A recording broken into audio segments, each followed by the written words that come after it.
Saskatoon, there's something very serious that we need to talk about, and this is new HAF program, Housing Accelerator Fund.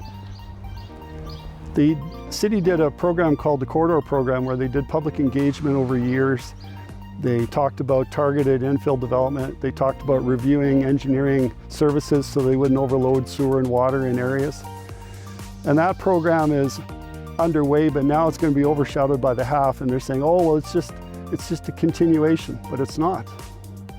The density prescribed by the corridor is completely different than the HAF. What they plan with the HAF is to take all the areas that look like this, where people live with kids and families and live a quieter life, and they want fourplexes at the minimum here. They will make that as a right. So anybody that has a lot here could then automatically just create a fourplex, but they don't have to pay for the upgrade to the services. There's no off-site levies.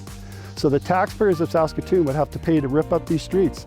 How many subdivisions do you think in Saskatoon are ready for 3 times the capacity for sewer, water, gas, electricity? That's what would be required at a minimum.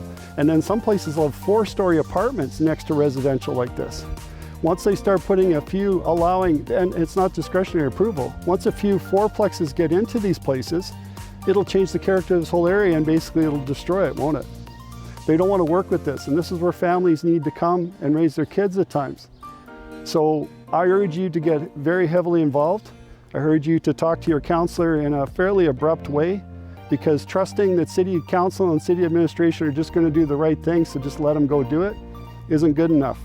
They had to do all this consultation for the corridor project. They should have to do that and more for the HAF project instead of rushing it through.